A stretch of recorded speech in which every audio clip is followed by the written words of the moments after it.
This is F.D. Recovery, where we interview addicts and alcoholics. Our aim is that through this podcast, we might help you on your journey of recovery. Thank you for listening. Hello, this is Frank with F.D. Recovery, and you are listening to the Weekly Intention.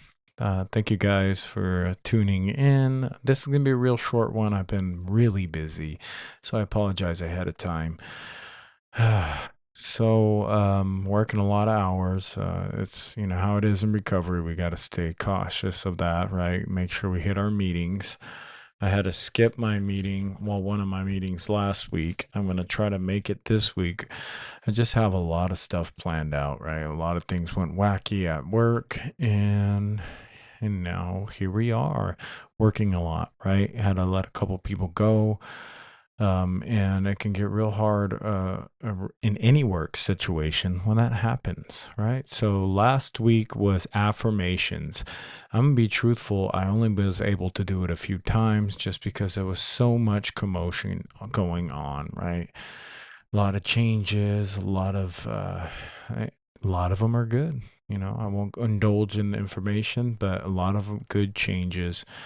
And, I'm looking forward to the near future and what the future has in store, right? It's very important that the whole affirmation piece, I'll do a little recap on it. I didn't get to participate with affirmations too much this last week, but they are important, right? What we speak to ourselves and how we speak to ourselves and what we're putting for the future is important. Right. I can't stress that enough. Our conversations with our said self and our conversations in our head, they can get pretty mucky, right? That negative self-talk, that bias, right? So it's important that we interrupt it. And, I'm going to do this week is going to be miracles, right? And when we talk about miracles, affirmations I'm done with. That was the fastest recap I ever done. So y'all are witnessing it here live, right? So miracles. Let's see what it has to say, right?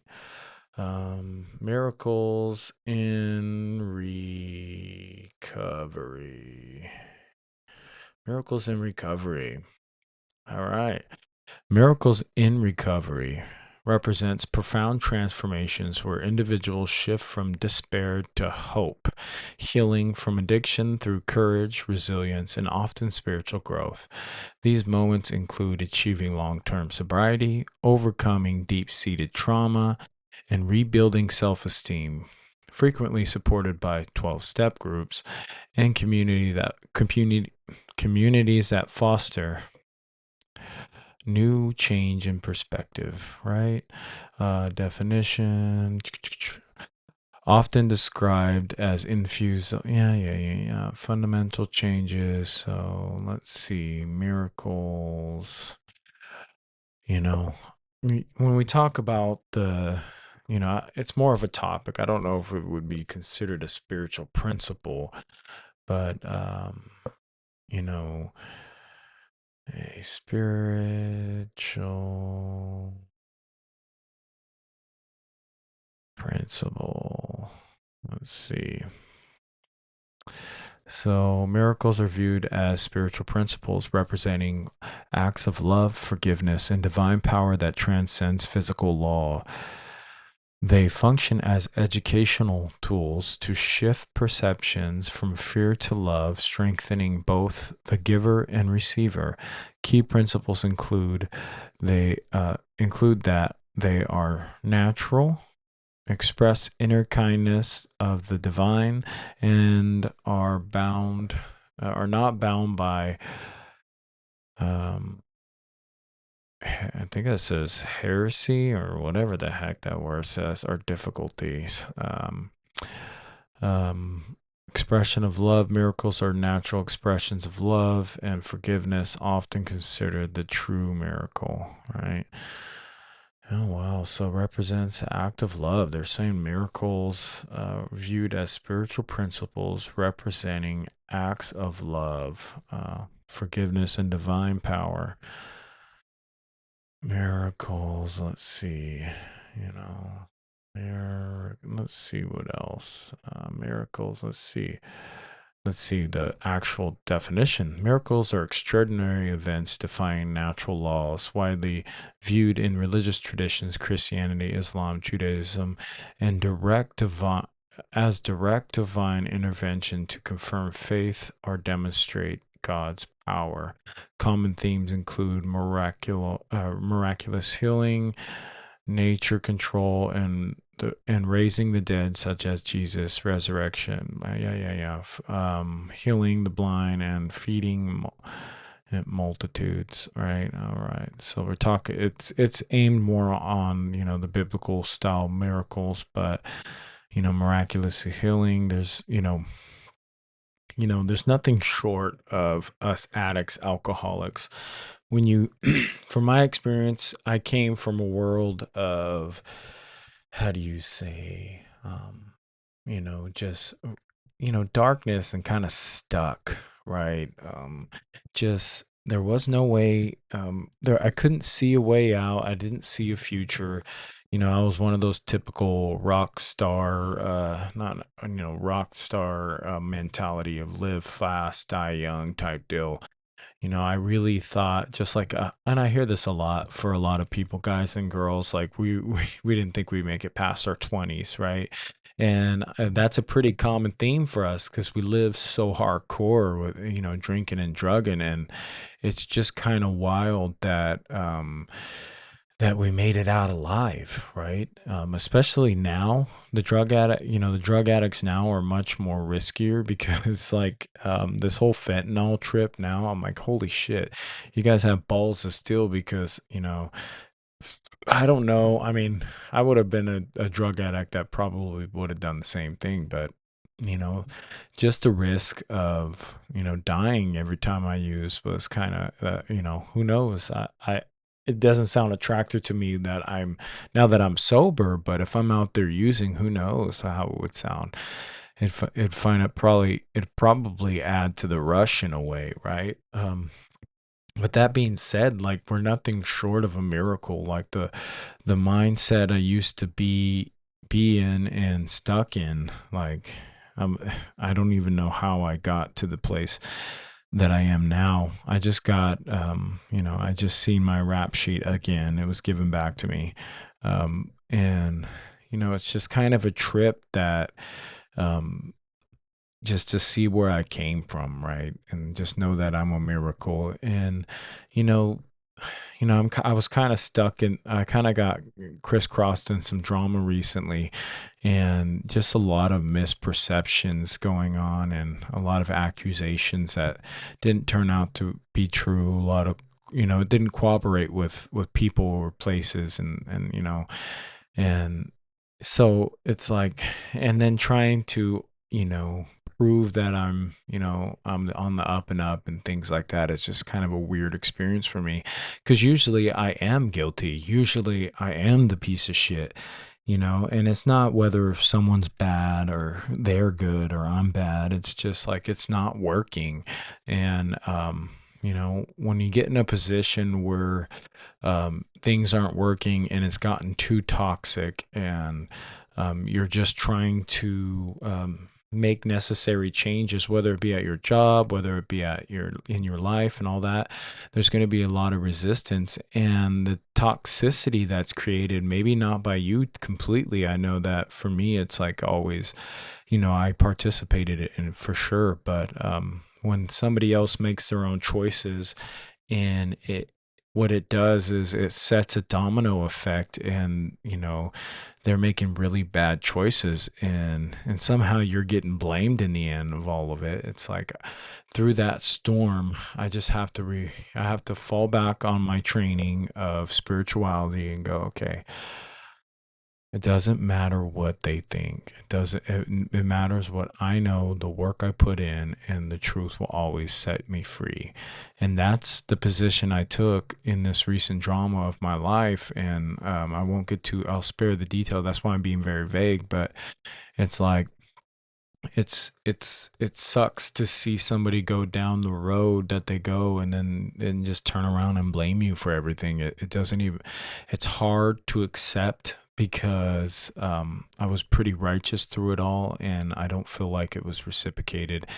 And usually when things don't work out for people, they tend to blame everyone else and, and not accept responsibility for their part. And that's a clear sign from an addict alcoholic, still struggling. And I've been there, and I get there a lot. But today I'm like sober, and I choose to like work on myself, which is super important. You can't put that just on the back burner. Like, you have to really work on yourself. You have to show up in your recovery, help other people in recovery, and show up to these meetings and show up for sponsorship work and to your sponsor, right? And do the damn thing instead of just talk about it. Talk a good game, right? It's super easy to get stuck in this thing where you make it look like you're doing what it takes to kind of get by, but realistically you're just kind of faking the funk. And I did that for so many years, and me doing that for so many years, I kind of see it in other people's lives when they're struggling. And a lot of changes on the horizon for me and in my life, and it's all for the positive and for the best. And so and when things go wrong, right, we're talking about miracles. It's like, it's not, God has a plan, right? Even if things don't work out the way you thought they would, or work out for you or another person, it's important to remember that God has the ultimate plan in the end. And what looks like rejection is actually your protection. And it's very important that we stay coherent through all that and make sure we see the blessings, because it's super easy to get lost in the static and the negativity of things, and be like, oh man, blah blah blah. And so as far as miracles, you got to also let the miracle happen, right? For me, it's like I let all that, I just would fight bad stuff or try to change thing and be in my will and never let God in, and then all of a sudden it's just horrible, and I'm not having a good time, and I'm blaming everybody else for this and that. And you know the more I surrender, the more I allow that miracle to take place, because it's hard for a miracle to kind of set in if you're thrashing, right? And today I cease to fight everyone and everything, and I allow God to flow through me as much as possible. I suck at it, guys. It's not like I'm any good at it. It's not like I found a niche and I'm some guru. I constantly suck at it. But the important thing is I show up in my life, and I try to do these things to the best of my ability. And every day that's going to be different, because whether it could be more stress at work, it can be, no sleep, it can be a number of things, right? It can be a lot. And, the important thing to do is just kind of show up, and you'd be surprised on what miracles can take place if you show up and you actually do the work. You come in with a good heart, and you just try to do your best, right? So if you're out there, you're struggling, and you can't really see the miracles in your life, you can't really stay grateful, you can't really get to this other side where you're like, oh yeah, I hear miracles, I hear you saying miracles, but it hasn't happened yet. Maybe it has, and you're just not seeing it, right? Maybe you haven't opened yourself up to that miracle yet. And it's important that we take a step back and allow our vision to get better, because sometimes we can get so nearsighted and so narrow-minded that we don't see what's actually good for us, that our higher power has a better plan than we can self-will into our life. So sometimes God has to come along and humble us, and it's not always the best feeling. I just remember all my lows in my addiction and also my sobriety, because I don't need drugs to fuck up my life. I've proven that, you know. I can fuck it all up on my own, and when I do, it's important that I have support group around me to show me the way, because when I fuck up my life, without drugs, and it's my bad behavior, then what happens? It puts me closer to actually picking up that first time, or that first, the first beer or whatever. So we're gonna make mistakes. That's expected. That's important that we know that, right? We're gonna make mistakes, right? All this talk about miracles isn't just like, just because it feels horrible and you're making a lot of stupid mistakes doesn't mean all this isn't a miracle, right? It's important to not be like, oh, it's unpleasant, so it's not meant for me. No, it's about the character building stuff, right? I was talking to the guys last Friday, and not this Friday, but last Friday, and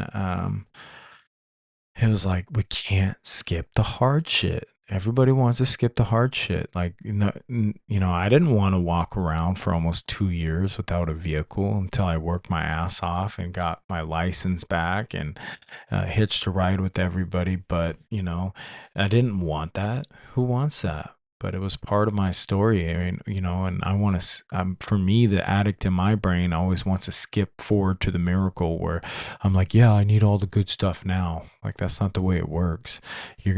God's plan for me was to send me, hoofing it for, for a couple years until, you know, until I could appreciate that car when I did have it, right? Because it's super important that that character building process is not interrupted, and that's going to look different for everybody, but we can't skip the hard shit. So when it comes to the miracle, understand that the miracle may not always be what you think it's going to be, but just being an addict in recovery and not picking up and having, one day clean, and then also turns into 1 month, 2 week, whatever, 1 year, you are a miracle, guys.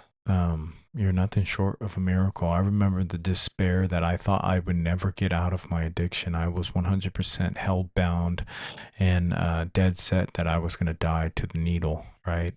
So if you're in recovery and you're feeling down on yourself, you need to open up your eyes and start realizing maybe there's a lot more happening in your advantage than you really realize, right? So it's important for us to get our mind right and get spiritually centered, right?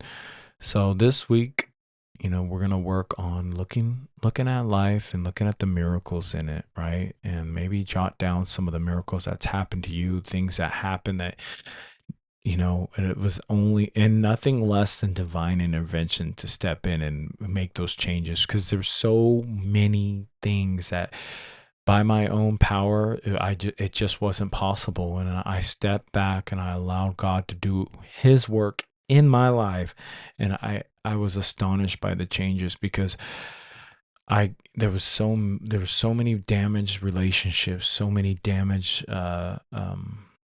so much damage that I've done that I thought there was no turning back, the point of no return, right? And somehow through recovery and God, that changed. And I've gotten back whatever I thought I lost, 20 times more, because I allowed God to bring it back to me, and I didn't rush the process. Although there was times where I felt like, I had to learn some lessons and bump my head, and I was trying to rush the process. It all happens on God's time, right? God's speed. It happens in God's speed, not my speed, not Frank's speed, God's, right? So it's important that we look for the divine in everything we're doing.